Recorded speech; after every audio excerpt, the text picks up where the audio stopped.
시청자와 함께하는 시민데스크. 코로나19로 어려운 지역 경제, 물가 상승까지 더해지면서 시민들의 소비 위축이 가중되고 있습니다. 오늘 시청자 비평 리뷰 Y시간. 국내뿐 아니라 국제 소식까지 요동치는 경기 상황을 전한 YTN 경제 보도를 살펴봅니다. 에필로그 Y 번외편. 그때 그 시절 반가운 분을 만나봅니다. 추억의 드라마 야인시대에서 활약했던 박영록 배우와 함께합니다. 시청자 브리핑 시시콜콜 위클리픽. 부족함 없는 방송을 위한 그날까지 시청자 의견에 YTN이 응답합니다.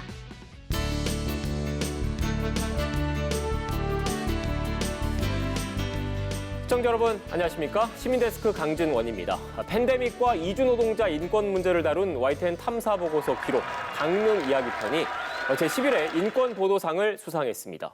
국가인권위원회와 한국기자협회는 감염병 대유행 시대 이주노동자의 인권 침해 문제를 조명하고 대안을 모색한 점을 높이 평가했습니다. 앞으로도 YTN은 인권 문제에 관심을 갖고 다름과 차이가 차별의 이유가 되지 않도록 여론을 형성하는 데 앞장서겠습니다. 이번 주 시민데스크 시청자 비평 리뷰 Y로 시작합니다.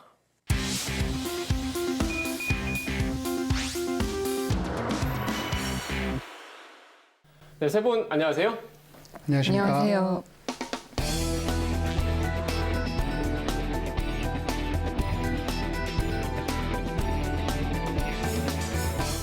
네, 오늘 리뷰 Y 시간 시작하겠습니다. 먼저 조수진 시청자평가원님이 꼽아주신 주제부터 들어보겠습니다. 지난해부터 경제신문 구독자가 증가하는 추세라고 합니다. 코로나19로 어려워진 경제 상황에 부동산 또 주식 등 재테크에 관심이 높아지면서 경제에 관련된 정보를 얻고 싶기 때문일 텐데요. 그렇다면 경제 뉴스는 일반 서민들에게 꼭 필요한 정보를 제대로 전달하고 있을까요? 숫자가 왜곡되거나 과장된 건 아닌지, 또 정치 성향에 따라 논조가 달라지는 건 아닌지, 때로는 어느 뉴스보다 정확하고 객관적이어야 할 경제 뉴스가 감정적으로 다뤄지고 있는 건 아닌지 생각해 봐야 합니다. 또 앞으로 새로운 정권이 어떤 경제 정책을 구상하고 있는지도 꼼꼼히 따져봐야 할 때인데요. 과연 경제 뉴스에서 언론 감시 기능이 잘 발휘되고 있을까요? 오늘은 YTN의 경제 보도 살펴봅니다. 네, 코로나19로 가뜩이나 어려운데 집값도 그렇고 물가도 그렇고 주가도 그렇고 여러 경제 지표 역시 심상치 않습니다. 이럴 때일수록 경제 관련 보도에 관심이 쏠릴 것 같은데요. 평가원님, YTN 보도는 어땠습니까? 네. 대선이 끝나고 인수위 구성과 정책 마련에 관심이 쏠리고 있습니다. 이번 대선에서는 부동산 정책이 주요 관심사이기도 했는데요. 관련한 소식들이 계속 이어졌습니다. 지난 3월 19일 상암동 복덕방 대선 뒤에도 관망세 지속, 단기 급등 가능성 자가라는 그 제목의 보도입니다. 대선 이후에 부동산 그 반응을 살펴보는 그런 보도인데요. 심층적인 분석이나 사실은 대선 정책과 연결된 그런 보도는 아니었지만 그래도 대선 이후에 반응을 살펴본다라는 데 의미가 있었고요. 그래서 후속 보도를 통해서 차기 정권의 부동산 관련 정책을 좀 심도 있게 분석해 나가시기를 바랍니다. 그리고 지난 3월 17일 뉴스였습니다. 부동산 전문가 빠진 인수위 해석 분분이라는 제목의 보도인데요. 대통령직 인수위원회에 부동산 전문가가 빠진 문제를 지난해 지난 이명박 박근혜 정권과 비교하면서 설명을 합니다. 그래서 아무래도 대선 과정에서 부동산 관련이 큰 관심과 변수였던 만큼 그 이슈가 어떻게 진행되는지 살펴볼 필요가 있겠고요. 이 보도는 그래서 이제 인수위 구성에서 주목해야 할 부분들을 제시하고 있다라는데 좀 의미가 있다라고 봅니다. 전문가 빠진 인수위 해석 분분 보도에 대해서 이어서 의견을 말씀드리면 인수위에 산업과 통상 분야 전문가는 있지만 부동산, 그러니까 주택정책 전문가는 없었다는 거였는데요. 시민들의 가장 큰 관심이고 그러니까 주거와 관련된 것도 중요한 부분이 이제 집의 문제인데 기사에서 언급한 것처럼 이제 부동산 폭등으로 이제 어떻게 보면 대선이 부동산 심판론으로 치러졌다는 점에서 주택 정책 이슈가 우선순위에서 밀리는 것이 아닌가라는 생각이 들었었는데 기사가 이 부분을 잘 짚어준 것 같습니다. 연장선상에서 3월 21일 윤석열 대출 규제 대폭 완화 공약, DSR도 손보나 기사도 눈이 갔습니다. 당선인 내건 공약 가운데 하나가 대출 규제 완화인데요. 주택담보가치 대비 대출 가능 비율인 LTV를 대폭 완화를 추구하고 있지만은 사실 그러니까 총부채 원리금 상환 비율 DSR이 완화되지 않을 경우 고소득자만 대출이 더 쉬워지게 되는 상황들이 있는데 이 부분에 대해서 이제 기사가 언급을 하고 있고요. 또 DSR의 완화가 자칫하면 소득 대비 부채 비율을 높일 수 있다는 우려도 함께 전하고 있습니다. 앞의 기사와 두 기사 모두 새 정부 출범이 가져올 변화 중 시민 생활과 직결되는 정보여서 굉장히 유용했습니다. 아무래도 새 정부 출범 같은 국내 정치 상황의 변화라든지 러시아의 우크라이나 침공 같은 세계 정세가 급변하면서 경제 상황들이 변화의 폭이 큰데요. 이럴 때일수록 좀 차분한 보도가 필요해 보입니다. 네. 박사님께서 말씀하신 대로 정권 교체기이다 보니까 앞으로 경제 정책에도 변화가 불가피하지 않습니까? 그래서 관심을 더 갖게 되는 것 같은데 에디터님 생각은 어떻습니까? 예, 그 경제 정책, 특히 이 부동산 정책은 우리 경제 자체가 세계 경제와 맞물려 있기 때문에 쉽지 않은 면이 있습니다. 이 코로나로 세계적으로 돈이 많이 풀린 양적 팽창이 최근 세계적인 트렌드였습니다. 그런데 돈이 이렇게 많이 풀린 상황에서 집값 상승을 투기적인 시선으로만 바라보고 정책을 수시로 발표하면서 오히려 시장의 불신을 샀다는 점. 그리고 단순하게 주택을 공급하는 것이 아니라 국민들이 살고 싶어하는 집을 만들어주는 그런 공급이 충분치 못했다는 부분은 반성할 부분이라고 생각합니다. 이 수요와 공급이라는 기본 원칙에 근거해서 정책을 조금 더 유연하고 지속 가능하게 만들어갔으면 하는 바람이 있는데 새 정부가 그 부분에서 얼마나 잘할 수 있을 것인지는 지켜봐야 할 것 같습니다. 네. 이렇게 거시경제 차원의 이런 정책 보도 외에 시청자 입장에서는 생활밀착형 경제 보도도 사실 관심을 갖게 되거든요. 이 부분은 박사님께서 살펴주셨죠? 네, 저는 19일자 40주년 맞은 화랑미술제 미술시장 올해 3배 성장을 보면서 여러 가지 생각이 좀 들었습니다. 우선 이 뉴스는 문화부 기자가 취재한 뉴스인데요. 그런데 미술시장, 아니 투자 이런 초점을 맞춘 면에서는 어떻게 보면 경제 뉴스라고도 좀 볼 수 있을 것 같습니다. 기사의 시작이 이렇습니다. 유동자금이 미술계로 몰려서 미술시장에 달아오르고 있다 이렇게 시작을 하는데요. 먼저 화랑미술제 간단히 소개를 드리면은 이 화랑미술제라는 것들이 국내 갤러리들이 대거 참여하는 아트페어인데 이 행사를 다루면서 미술제의 매출액이 전년 대비 3배 성장했고 20, 30대 젊은 세대들이 미술품 투자에 뛰어들었다는 것을 주로 다루고 있습니다. 기사를 읽으면서 든 생각이 그러니까 미술품에 투자를 하고 미술 시장이 커졌다는 이 기사가 말하고 싶은 게 무엇일까 하는 생각이 좀 들었거든요. 그러니까 사실 이렇게 미술 시장의 팽창은 그러니까 지난해부터 뚜렷하게 나타났다고 볼 수 있는데요. 이렇게 미술 시장이 계속적으로 성장하는 것들이 어떻게 보면은 비정상적일 정도로 초고속으로 성장을 한다라고 얘기를 하고 있는데 이거를 과연 3배 성장하고 있다로만 얘기를 하는 건 좀 뭔가 부족해 보입니다. 분명히 이렇게 급성장하는 시장에는 뭐 명도 있겠지만 암도 있고 문제점도 있기 마련인데 좀 그에 대한 진단은 없었던 것 같습니다. 네, 그러니까 단순히 현상만을 전달할 게 아니라 왜 이런 일이 발생했는지 좀 더 심도 있는 분석도 필요했다 이렇게 들리네요. 네, 그러니까 YTN에서 다루지 않은 이 현상의 좀 이면을 좀 들여다볼 필요가 있는데요. 그러니까 화랑미술제에서 이제 이른바 명품 매장에서 문을 열면 사람들이 달려가서 물건을 구매하는 오픈런 현상들도 이런 미술제에서 나타났고요. 그리고 젊은 작가들이 불과 몇 달 전에 개인전에서 판매했던 작품들이 경매장으로 바로 나가서 이제 판매되는 것들을 볼 수가 있는데요. 그러니까 전반적으로 작품이나 예술성보다는 투자 대상, 시세 차익에 관심을 두는 경향이 두드러진다는 것입니다. 자본주의 사회에서 사실 돈이 중요하긴 하지만은 어떤 금전적 가치가 있는 것만이 의미인 것처럼 다뤄지는 것들 그리고 그걸 둘러싸고 지나치게 쏠리는 현상들이 나타나고 있는데 그러니까 예술 작품이 작품의 가치보다 어떤 재테크의 수단이 되어가고 있는 것, 그 이면의 현상을 좀 차분하게 짚어주는 보도가 필요하지 않을까 싶습니다. 이 보도의 목적이 그러니까 돈이 있는 사람들한테 돈이 몰리고 있는 좋은 투자처를 알려주겠다는 목적이 아니라면은 더 그런 관점이 좀 필요하지 않을까 싶습니다. 네, 알겠습니다. 평가원님께서는 YTN 생활경제 보도 어떻게 보셨습니까? 지난 26일 경유값 14년 만에 최고, 휘발유값의 바짝이라는 제목의 그 보도인데요.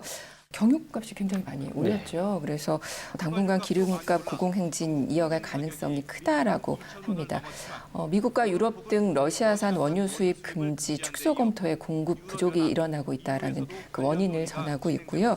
이럴 경우에는 사실은 뭐 화물, 뭐 교통, 물류업체에 계신 분들 부담이 커지겠죠. 그래서 정부가 유류세 인하 폭을 이제 확대한다라는 그런 발표도 하고 있는데요. 이런 소식들은 서민들의 실생활과 바로 연관된 것이기 때문에 그 원인과 정부의 대책 등에 대한 관심도 굉장히 높아지고 있습니다. 그래서 국민들의 실생활과 연관된 다양한 경제 뉴스 코너도 좀 기대를 해보겠습니다.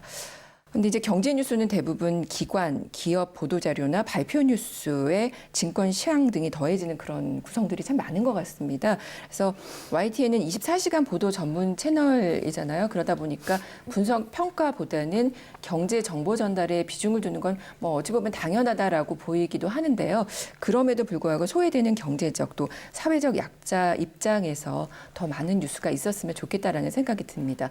뭐 예를 들면 부동산 세입자라든가 소액 투자자, 중소 사업장, 노동자, 실업자 등을 위한 뉴스, 그리고 농민이나 농업계 등 다양한 분야에서 어떤 어려움을 겪고 있는지 등도 필요할 겁니다.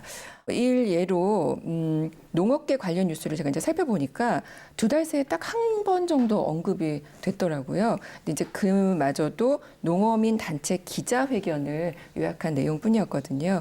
25일 보도였습니다. 농어민 단체 CPTPP 가입 추진은 불통행정, 가입 저지라는 그 제목의 보도였는데요.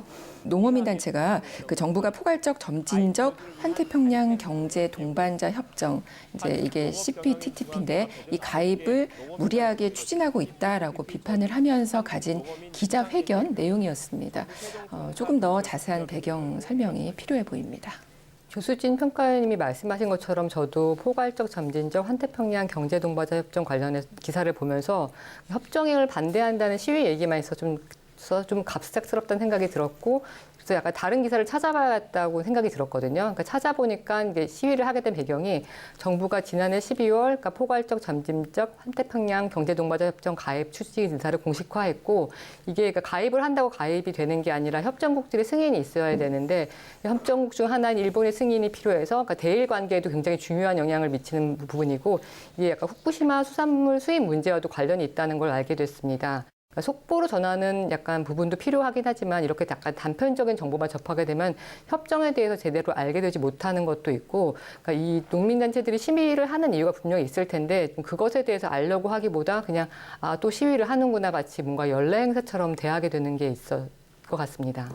제가 이제 한 가지 여기서 또 보태서 말씀을 드리고 싶은 것이 아무래도 경제 뉴스가 어렵잖아요. 어렵다 보니까 전문가 패널과 대담을 진행하는 앵커들의 역할이 굉장히 중요하겠다라는 생각이 들더라고요. 그래서 인터뷰 코너에서 보니까 앵커가 시청자를 대신해서 전문가 패널들에게 쉽게 설명해 줄 것을 유도하는 것들, 이런 것들을 몇 가지 볼 수가 있었습니다. 3월 22일 이슈 인사이드 파월 긴축 발언의 증시 요동, 물가 잡기 비상이라는 보도입니다. 파월 의장의 그 금리 인상 예고의 요동친 그 미 증시 상황을 분석하는 내용이었는데요.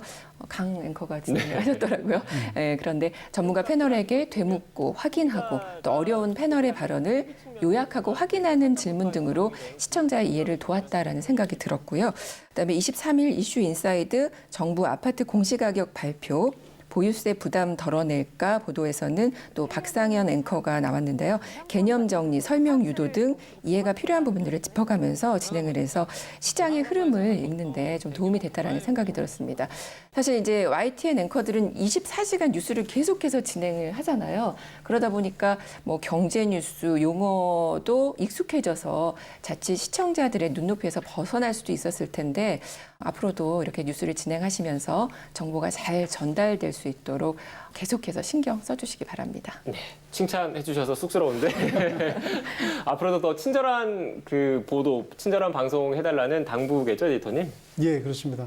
뭐 강진원 앵커가 뭐 좋은 사례로 지금 말씀하셨는데 우리 앵커들이 그 시청자 입장에서 쉽게 묻고 또다시 묻고 출연자도 또 어려운 거 쉽게 풀어서 그렇게 말씀하시는 분들이 좀 많이 출연을 하셨으면 좋겠습니다. 그리고 시청자분들은 우리 경제부 기자가 직접 출연해서 설명할 때 또 더 좋아하시는 것 같습니다. 아마도 가장 큰 이유는 시청자 눈높이에서 어려운 경제 상황 그리고 전망을 쉽게 정리해 주기 때문일 것입니다. 특히 어려운 거시경제 지표들을 취재 기자와 출연자들이 이 실물 경제를 통해서 쉽게 이야기하는 그런 출연, 보도들이 더 많아지기를 기대하고 있습니다. 네, 알겠습니다. 그럼 두 분 들려주신 오늘 말씀 정리해 보겠습니다. 마지막으로 이것만은 꼭 명심할 수 있도록 평가원님부터 한 줄로 요약해 주시죠. 네. 경제에 대한 관심이 커진 만큼 YTN의 역할도 커져야 한다라고 말씀드리겠습니다.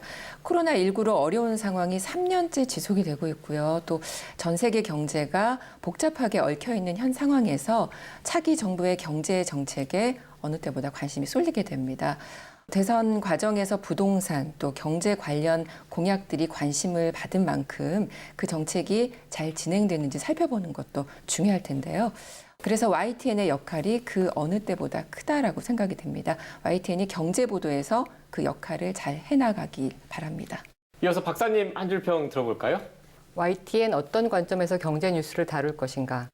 모든 사안이 다양한 관점이나 이해관계로 얽혀 있지만 사실 상당수의 것들은 경제적 이해관계가 좀 연결되는 것이 많은 것 같습니다. 우리가 보통 어떤 보도의 스탠스를 얘기할 때 정치 보도를 얘기를 많이 하긴 하지만 경제 보도는 정치 보도 이상의 어떤 스탠스를 취하느냐의 문제랑 거기다 전문성의 영역까지 결합해서 굉장히 좀 중요하게 다뤄져야 할 부분인 것 같은데요. 대표적으로 부동산 자산 가격 상승으로 그에 맞게 세금을 부과하는 것이 세금 불평등, 자산 불평등을 해소하는 데 도움이 된다고 생각하는 사람들도 있지만은 반대로 세금 폭탄이라는 표현으로 비난하는 사람들도 있습니다. 이러한 첨예한 이슈들을 시민의 관점에서 잘 전달해 주시길 바랍니다. 네, 알겠습니다. 오늘 전해주신 분석과 해설 말씀 잘 유념해서 YTN 보도와 프로그램 개선에 앞장서겠습니다. 세 분 오늘 말씀 고맙습니다. 고맙습니다. 감사합니다.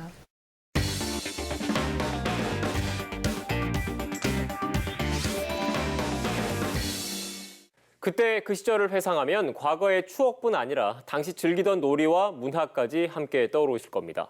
오늘 에필로그 Y에선 시청자 여러분의 소중한 추억을 소환하는 아주 특별한 시간을 준비했습니다. 반가운 인물과의 즐거운 시간 여행, 지금 바로 시작하겠습니다. 안녕하세요. 요다원입니다. 오늘은 지난 에필로그 Y와는 조금 다른 재미난 시간을 준비했습니다. 무려 20년 전 드라마임에도 불구하고 아직까지 여전한 인기를 누리고 있는 드라마죠. 이 야인 시대에서 감초 역할로 많은 시청자들에게 강한 인상을 남긴 박영록 배우와 함께합니다.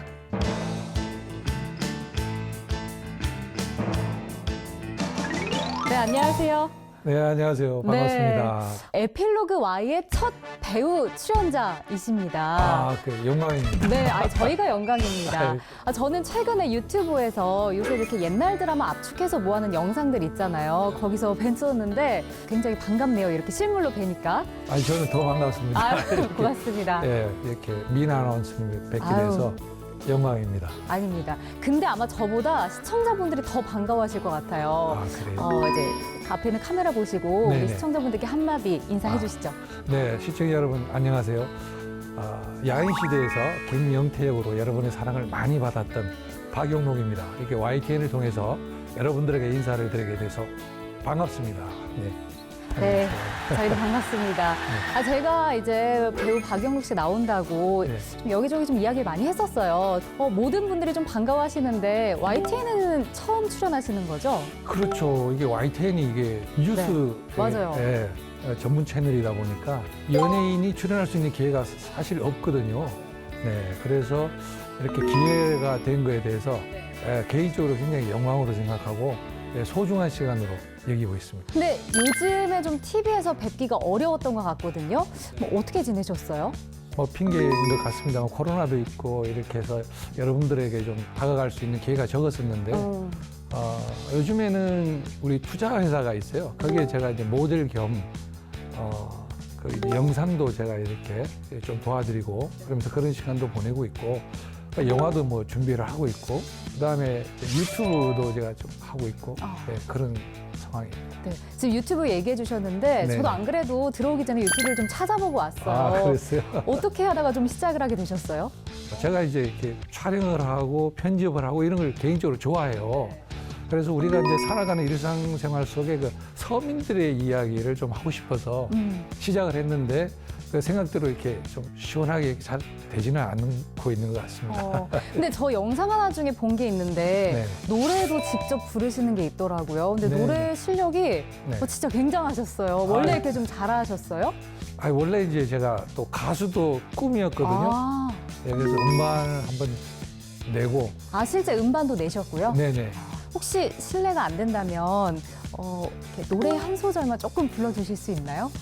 야, 아니, 저는 이제 영상으로만 봤는데 직접 네네. 들으면 더 좋을 것 같아가지고. 예, 갑자기 이게 무반주로 하려니까 긴장도 되고. 네. 자, 그러면 잊지 말자 영원이라는 네네. 제가 이제 그 1번 메인곡이 있는데요. 네. 그거를 한 소절만 하겠습니다. 네. 내가 가는 길은 외롭고 낯선 길, 늘 마지막처럼 고독이 밀려들지. 아, 네, 이렇게 나가는 근데 왠지 이렇게 진짜 고독함이 좀 느껴지는 그런 노래인 것 같아요. 제 삶이 뭐 고독으로 젖어있는 삶이라. 나중에 시청자분들도 풀 영상으로 좀 노래하시는 걸 찾아봤으면 좋겠습니다. 낭만 영태라고 이렇게 하고 있거든요. 네. 네, 여러분 이제 유튜브 찾아보시면 노래도 다양하게 나와 있습니다. 네, 꼭 찾아보시길 바라겠고요. 네. 배우 박영록 씨 하면은 빼놓을 수 없는 작품이 하나 있습니다. 바로 야인시대인데요. 지금도 야인시대 하면 김영태 역할로 기억하시는 분들이 많을 것 같아요. 네. 지금도 알아보시는 분들 많으시죠? 네, 지금도 뭐 여전히 거기에 빠지셔가지고 계속 뭐 5번째 본다, 뭐 9번째 본다 이런 분도 계시고 엘리베이터라든지 식당이라든지 이렇게 눈으로 인사하시는 분들도 계시고 그래서 여전히 뭐 이렇게 기억해 주셔서 너무 감사하게 생각합니다. 최근에 그럼 이제 연기 활동을 좀 다시 시작하실 생각은 있으신 거죠? 팬분들이 많이 기다리시는 것 같아서. 네, 저희 연기자들은 뭐 이 몸이 건강한 이상은 연기를 뭐 그만하고 안 하고 이게 아니고 계속 연기를 하겠다는 그 이제 갈망이 있기 때문에 그래서 영화도 준비하고 있고 뭐 드라마 같은 것도 얘기 오가고 있고 계속 예, 얘기들은 오가고 있습니다. 네. 또 곧 작품이 또 들어갈 것 같아요. 좀 기대가 되는 것 같습니다. 네. 또 YTN 오늘 출연하는 거 주변 사람들한테 좀 말씀하셨어요? 당연히 자랑을 좀 했죠. 예, 자랑을 했는데 네. 어제 저녁에 전화가 왔어요. 친구인데 이제 영화 감독이에요. 그 내일 너 YTN 나간다며? 그래. 네. 그랬더니 야 그거 지금 이건 내가 들어가는 작품 그거 이제 비금도라고 거기서 이제 수사반장 역할 맡았다고 그 얘기를 해야 돼. 작품 얘기를 꼭 해야 된다. 네, 홍보를 좀 해달라. 그렇죠. 네. 예, 그런 전화도 오고 네. 뭐 화이팅 하라고 전화도 오고. 그럼 평소에 저희 YTN 좀 즐겨 보시나요? 그럼요. YTN은 제가 저 해외 옛날에 그 코로나 전에 해외 갈 때 뉴스가 좀 보고 싶을 때 항상 YTN 그 어플을 통해서 봤거든요. YTN 이제 어플을 통해서 봐도 아주 잘 나오더라고요. 그럼 YTN에서 좀 가장 좋아하는 프로그램이나 뭐 뉴스 있으세요? 저는 개인적으로 일요일 날 아침에 하는 뉴스 와이드가 일요일 네. 아침에 네. 예, 그게 좀 마음에 확 와닿더라고요. 영화 소식도 나오고 맞아요. 예, 연예계 얘기도 나오고 해서 네. 굉장히 그 편안한 마음. 뉴스 보면 사건 사고가 있다 보니까 이렇게 자기도 모르게 긴장이 되나 봐요. 네. 그런데 이 문화 얘기가 나오니까 편안한 느낌을 제가 받고 이게 더 이렇게 집중하게 되고 그렇게 되더라고요. 확실히 그 주말 저희가 아침에 하는 뉴스가 좀 다방면으로 소식을 전해서 아마 좀 편안하게 보실 수 있는 게 아닌가 네, 싶네요. 그렇습니다. 맞아요. 네. 그 YTN 이제 시청자 입장으로 봤을 때 좀 어떻게 평가를 해 주실 수 있는지도 궁금해요. 제가 감히 이제 평가를 할 수 네. 있을지는 모르겠습니다. 제 생각으로는 미디어가 또 우리 사회에 어떤 정화작용을 하잖아요. 정의의 주춧돌이 될 수 네. 있고. 예, 그래서 올바른 사회를 이끌어가는데 굉장히 중요한 그 역할을 하고 있지 않나. 또 YTN이 특히 이런 생각을 가지고 있습니다. 네. 그럼 앞으로 좀 YTN에게 바라는 점도 있으세요? 네, 뭐 제가 바란다고 되지는 않겠습니다만. 저희가 의견을 반영할 겁니다. 네. 네. YTN은 그 뉴스로서는 굉장히 자리를 잡고 안정되면서 뭐 좌우로 치우치지 않고 공정한 방송을 하는 방송이다. 저는 이제 그렇게 느끼고 있거든요. 그래서 앞으로도 사회 정의를 위해서 올바른 그 메시지를 전달하는 방송이 됐으면 하는 게 있고요. 네. 또 어떤 사건 사고나 이렇게 뉴스를 보낼 때는 너무 이렇게 과하게 보내는데 그 후에 이제 사건 사고가 마무리되고 특히 연예인 같은 경우에 무죄다라고 2, 3년 네. 뒤에 받았음에도 그 명예를 회복할 길이 없어요. 그때는 미디어들이 관심을 쏟아주지 않으니까. 네. 그래서 YTN에서는 혹시 뭐 그런 사후에 이야기들을 그러니까 추후 보도가 조금 있었으면 그렇죠. 좋겠다. 해서 그분의 아픈 상처를 좀 네. 보듬어 줄 수 있는 그런 프로그램이 하나 또 생기면 더 좋은 방송이 되지 않을까 그런 생각을 해봅니다. 이런 의견도 저희가 잘 네. 전달을 하도록 하겠습니다. 네, 감사합니다. 자, 오늘 에필로그 Y에 이제 배우로서 첫 출연을 해주셨는데 오늘 어떠셨는지 소감도 좀 얘기해 주세요. 제가 연기자로서 이렇게 뉴스 전문 채널인 YTN에 출연하게 된 것을 정말 가문의 영광으로 생각하고 잊혀지지 않을 것 같습니다. 그래서 더 많이 발전하셔서 YTN에서도 드라마를 만드는 그날이 왔으면 좋겠습니다. 네, 네, 감사합니다. 자, 오늘 얘기를 좀 들어보니까 다시 작품 활동을 시작하실 것 같아서 뭐 팬으로서 그리고 시청자로서 굉장히 반가운 소식이었어요. 네, 앞으로도 유튜브, 뭐 영화, 드라마 다 잘 되길 바라면서 오늘 말씀 여기까지 듣겠습니다. 오늘 네. 함께해 주셔서 고맙습니다. 아유, 대단히 감사합니다.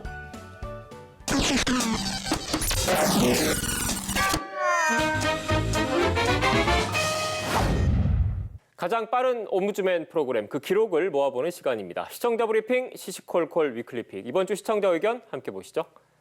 대통령 선거는 끝났지만 계속 이슈가 이어지면서 정치 뉴스에 대한 관심이 끊이지 않습니다. 반면 이제는 지겹다는 의견도 적지 않습니다. 관련 방송 화면을 잠깐 보고 시청자의 목소리를 듣겠습니다. 집무실 이전과 인사권 문제 등으로 촉발된 신구 권력 사이의 갈등은 해법을 찾지 못한 채 깊어지고 있습니다.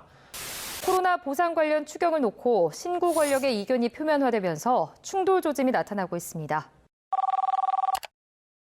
뉴스에 신구 권력이라는 표현을 쓰는데 신현 권력이죠. 문재인 대통령이 지금 퇴임하셨나요? 신구 권력이라는 말은 맞지 않는 것 같은데 확실하게 좀 표시를 좀 해주시죠. 시청자 지적에 일리가 있습니다. 엄밀히 따지면 현재 권력과 미래의 권력 정도로 구분해서 불러야겠죠. 그런데 확 와닿는 표현이다 보니 YTN뿐 아니라 대부분의 언론사가 요즘 많이 쓰고 있습니다. 갈등에 방점을 둔 말 같아서 이 용어가 불편하다는 의견도 적지 않은데 대체할 만한 적절한 표현이 있는지 고민해 보겠습니다. 두 양가 싸움만 계속 방송을 하루 종일 하고 있는데 지금 그런 시점이 아닌 것 같아요. 우크라이나 전쟁 이후로 각 기업들이 지금 도산 위기에 서 있는데 청와대 문제로 양 당이 싸우는 문제로 어떻게 이렇게 하루 종일 한 달째 하고 있습니까? 너무나 답답해요. 민주당이나 국민의힘 패널들 모시고 이거 하는 거 너무나 이제 지쳤는데 좀 시골에 사시는 분들 초대해가지고 정치 성향 없이 허심탄회하게 얘기하는 좀 앞으로는 좀 이런 식으로 대담이 좀 이루어졌으면 좋겠습니다. 진심으로. 요즘 들어서는 정치 뉴스가 지겹다. 누구를 위한 것인지 모르겠다는 시청자들의 불만이 이어지고 있습니다. 이제는 정치인들의 갈등을 단순 중계하는 방식에서 벗어나 서민들의 시각에서 다뤄달라는 요구인 것 같습니다. 무엇이 중요한 것인지 시청자들의 의견을 귀담아 듣겠습니다. 새 정부가 임대차 3법을 포함해 부동산 정책을 전면 수술하겠다고 밝히면서 관심이 집중되고 있는데요. YTN도 주요 뉴스 시간대 전문가들의 출연 등을 통해 시청자의 궁금증을 풀어드리고 있습니다. 자, 임대차 3법 도입 취지는 세입자 보호가 목적이었는데요. 부동산 시장에 상당한 혼선을 줬다는 것이 이제 인수위 판단입니다. 임차인의 주거 환경을 주거복지 안정을 꾀하는 것이 정부가 할 일이고 네. 이 법의 제도의 목적이 주거복지 안정이지 않습니까? 근데 이걸 폐지하는 것은 그럼 주거복지 안정을 반대한다는 얘기밖에 안 되니까 제가 볼 때는 폐지보다는 재개정 보완을 해서 더 좋은 법으로 만드는 게 합리적인 것이라고 좀 보고 있습니다. 2년 후에 계약하거나 또 2+2로 4년 후에 계약하는 사람들이 이미 불안감을 갖고 있을 수밖에 없거든요. 그렇다면 이거를 다시 손질해서 폐지하거나 또는 그 기간을 변경시키거나 또는 5% 이상 상승하지 못하게 하는 걸 탄력적으로 적용하거나 뭔가로 손을 대야 될 상황이 됐다고 봅니다. YTN 모니터단은 존폐 갈림길에 놓인 임대차 3법에 대해 출연자 구성을 찬반으로 나누고 관련 내용을 자막으로 전달한 점이 시청자 이해를 도왔다고 평가했습니다. 또 다른 시간대의 뉴스에서도 부동산 시장 변화에 대한 시청자들의 민감도가 적지 않은데 전문가를 통해 시장 움직임이나 정책 예고 등에 따른 변화를 들을 수 있어 유용했다고 진단했습니다. 하지만 대담 중 자막에 대선 이후 집값 상승 기대감이라고 표현한 부분에 대해선 적절하지 못했다고 지적했습니다. 집값이 너무 올라 무주택자나 젊은 세대에겐 넘기 힘든 장벽이 됐다면서 집값 상승은 우려의 대상이지 기대할 성격이 아니라는 것입니다. 현 정부든 새 정부든 집값 안정을 위한 정책에 안간힘을 쓰고 있습니다. 취약층의 입장에서 또 중장기적인 안목에서 방송해달라는 모니터단의 목소리에 귀 기울이겠습니다. 그 YTN이 뭐 정치 뉴스 아니잖아요. 그 정치권 인사들이나 그 정치인들 말고 국제 뉴스, 안보, 경제, 민생 쪽에 좀 치중해 주셨으면 합니다.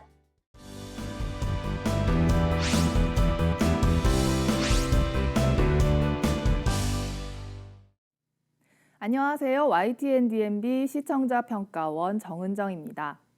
코로나19 이후 전 세계가 연결돼 있다는 것이 어떤 의미인지 여러 가지 생각이 드는데요.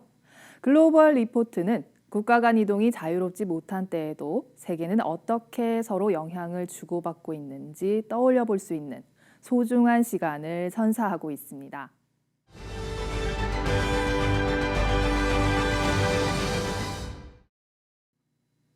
글로벌 리포트는 해외 각국에 있는 리포터들이 시의성과 시사성을 놓치지 않으면서 생생한 소식을 직접 전하는 프로그램입니다. 이번에는 어떤 소식들로 시청자들을 만났는지 살펴봤습니다. 먼저 러시아의 우크라이나 침공으로 피난민들이 크로아티아로도 이동해 왔다고 하는데요. 독립전쟁을 겪었던 크로아티아의 역사를 언급하고 이 때문에 난민들을 도와야 한다는 인식이 더욱 크다는 점을 피난민 대책 관계자와 시민 인터뷰 등을 통해 설득력 있게 전달했습니다. 코로나19와 관련된 미국과 덴마크, 뉴질랜드, 필리핀 보라카이의 소식을 통해서는 같은 감염병 시대를 살고 있지만 이에 대한 대처와 결과가 어떻게 다른지도 비교해 볼 수 있었습니다. 그중에서도 미국의 어린이 코로나19 백신 접종과 관련된 리포트는 어린이 백신에 대한 기대와 우려의 목소리를 균형 있게 소개하려고 노력한 점이 돋보였습니다. 덴마크의 경우 마스크 없이 정상 등교하는 모습을 볼 수 있었는데요. 마스크를 벗고 친구들과 정상적인 학교 생활을 만끽하고 있는 학생들의 얼굴을 보니 저절로 부러운 마음이 들었습니다. 덴마크의 이 같은 조치는 코로나19 확진자 수 감소세와 높은 백신 접종률을 바탕으로 일상 회복에 대한 사회적 합의가 이루어진 것이라는 점을 전했는데요. 학부모와 교사, 교육 관계자들의 인터뷰는 덴마크의 분위기를 충분히 뒷받침했습니다. 마지막으로 미국의 한국전 참전용사 기념 고속도로 표지판이 설치되었다는 소식은 미국에서 잊혀져 가고 있는 한국전쟁을 되새길 수 있는 중요한 계기라는 점을 전했습니다. 참전용사들은 물론 미국 내 한인 사회가 한국전쟁을 기억하려는 노력을 확인할 수 있는 리포트였습니다. 글로벌 리포트는 뉴스에서 충분히 다루지 못하는 지구촌 소식을 다양하게 접할 수 있는 프로그램입니다. 하지만 코로나19 이후 그와 관련된 소식들이 여전히 가장 큰 비중을 차지하고 있습니다. 앞으로 글로벌 리포트에서 조금씩 코로나19 이외의 이야기들을 더 많이 들을 수 있게 되기를 기대해 봅니다. 시민데스크는 시청자 여러분의 고민과 질문으로 채워집니다. YTN 방송에 대한 다양한 의견들 홈페이지와 전화를 통해 남겨주시고요. 시민데스크는 다음 주 더 유익한 내용으로 돌아오겠습니다. 시청해주신 여러분 고맙습니다.